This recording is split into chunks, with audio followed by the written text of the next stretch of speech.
Alejandra Ramirez, and today we're going to be looking at ESSIA tips. First things first is your topic. So you should choose a topic that is interesting to you.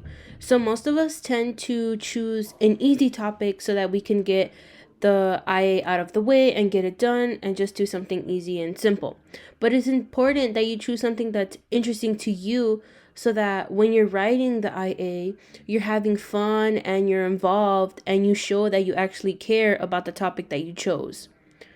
And also, it would be nice if you choose a topic that you've already covered in class so that you already have that background knowledge about the topic. So you won't have to do so much research about a new different topic. And also, when you choose your topic, you should read over the topic in the book. So like the section that the topic covers in the book before you make your final selection. Because there's often in the book, there's different type of research questions or it may give you ideas on what you want to dive into with your topic. Okay, and for the question. So it's very important that you choose or make a question that you understand. So don't choose like a random question that you're gonna have trouble writing the paper on. Choose something that you know you understand and you'll be able to write an awesome paper on. And make sure that the question isn't yes or no and that it's not close-ended. Make sure that you can develop your answer as you write your paper. And for ESS, correlation questions are easier than other questions when it comes to collecting data, especially since this year in 2020 and 2021 we were remote, so it was easier to do correlation questions because that's how we would be able to get more data. Like people easily just filled out like a 1 minute or 2 minute long survey, and that's how we got our data. So it's very convenient and easy. So for the data and data processing, so me personally, it was easier for me to collect my own data than looking for sources because my data was more reliable and I knew I was going to be able to access it.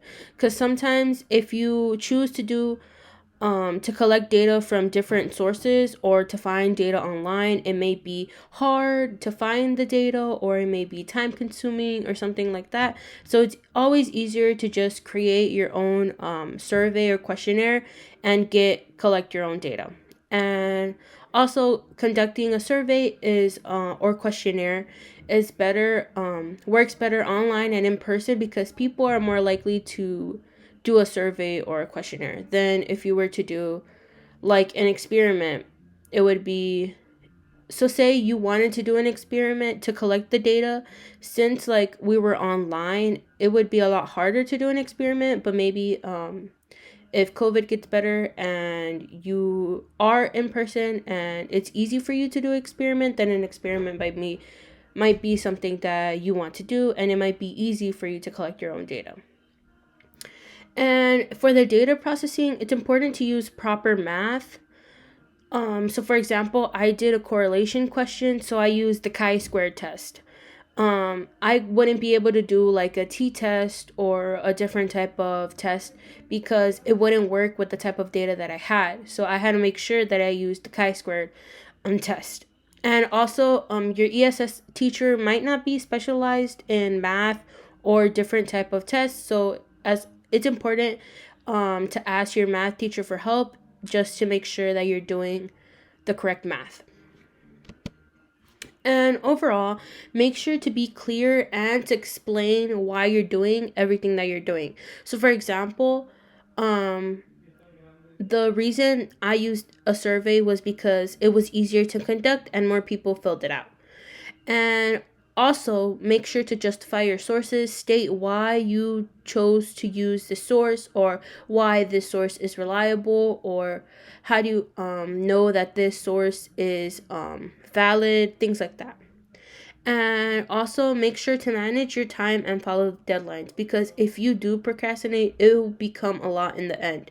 Because when a lot of the time you're doing all of these IAs for all your classes at the same time, or like a month or a couple weeks apart. So it's important to make sure to follow the deadlines and to manage your time. And do not stress, because stress is not going to help you at all. It's just going to make everything more overwhelmed, and you're not going to be able to focus well and actually write your IA. So when I was writing my IA for ESS, I made sure to not stress about it.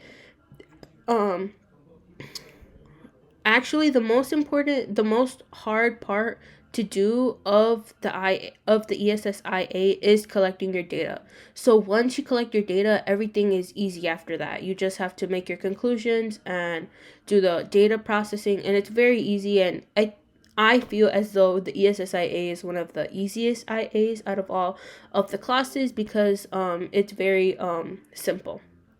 And make sure to take deep breaths, and if you are lost or confused, make sure to ask for help. Okay, I hope that I wish you guys luck, and I know you'll do awesome on the ESSIA, and I hope that these tips were helpful and that you better understand the ESSIA. And thank you for watching this.